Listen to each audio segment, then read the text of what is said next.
Good evening. मैं हूं doctor Mohit Saraogi and I am the director of iris IVF centre Saraogi hospital.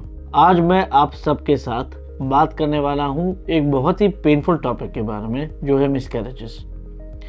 Miscarriage का मतलब होता है जब प्रेगनेंसी लॉस हो जाता है वायबिलिटी पीरियड के पहले, यानी उससे पहले कि बेबी सर्वाइव कर पाए हम प्रेगनेंसी खो बैठते हैं।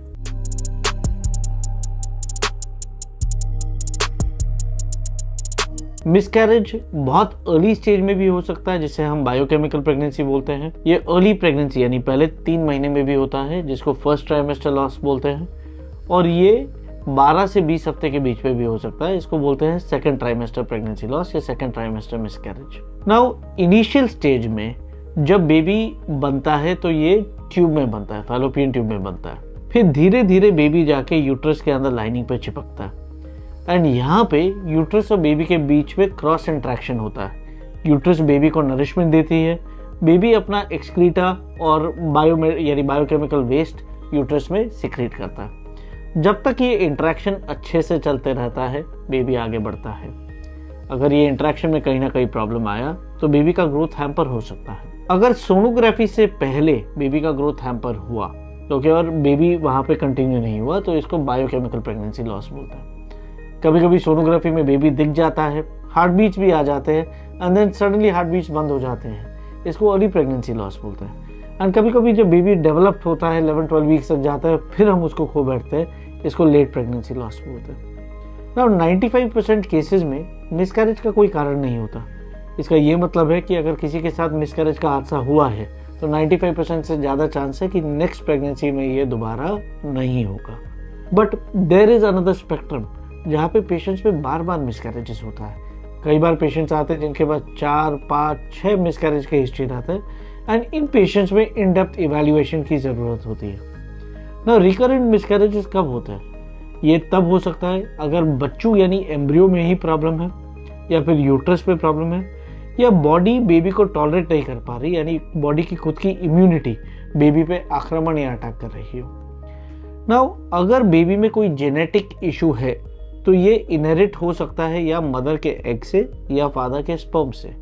एंड अगर ये इनहेरिटेड डिसऑर्डर बेबी में जाता है तो नेचर का खुद का फिल्ट्रेशन मैकेनिज्म होता है कि ये ऐसे एम्ब्रियो को अक्सर आगे बढ़ने नहीं देती और ये प्रेगनेंसी लॉस में रिजल्ट होता है। सो सबसे पहले हमें मदर, फादर और जो यानी बेबी पास हुआ है अबॉर्टिस, उसका जेनेटिक कैरियोटाइप करने की ज़रूरत पड़ सकती है।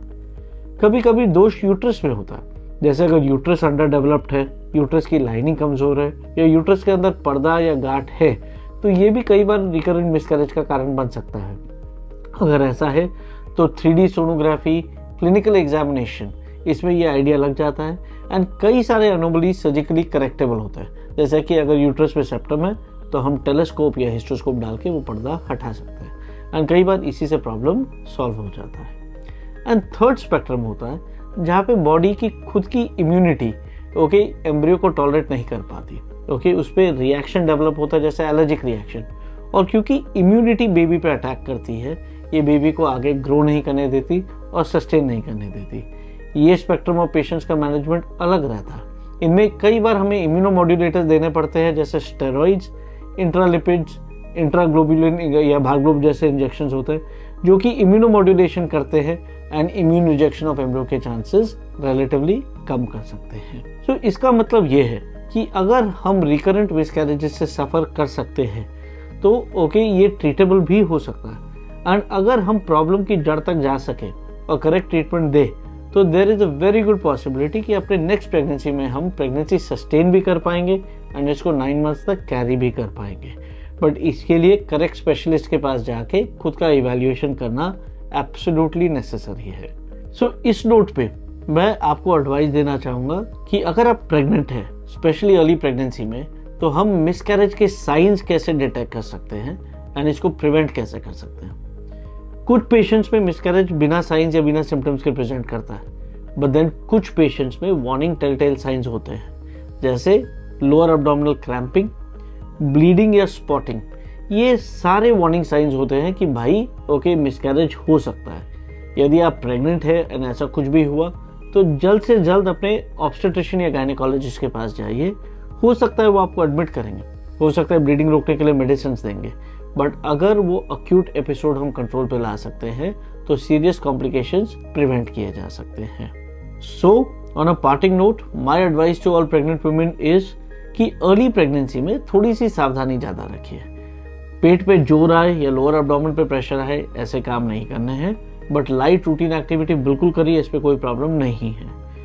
टाइमली मेडिसिन लीजिए, टाइमली अपने ऑब्स्टेट्रिशियन को दिखाइए, और अगर कुछ भी वार्निंग साइन या अबनॉर्मल आप महसूस करते हैं तो कल के लिए वेट ना करिए, आज ही जाके डॉक्टर को दिखाइए और अपना चेकअप कराइए। आई होप ये वीडियो आपको यूजफुल लगा हो। अगर लगा है तो हमारे चैनल को ज़रूर सब्सक्राइब करिए। Thank you and have a good day.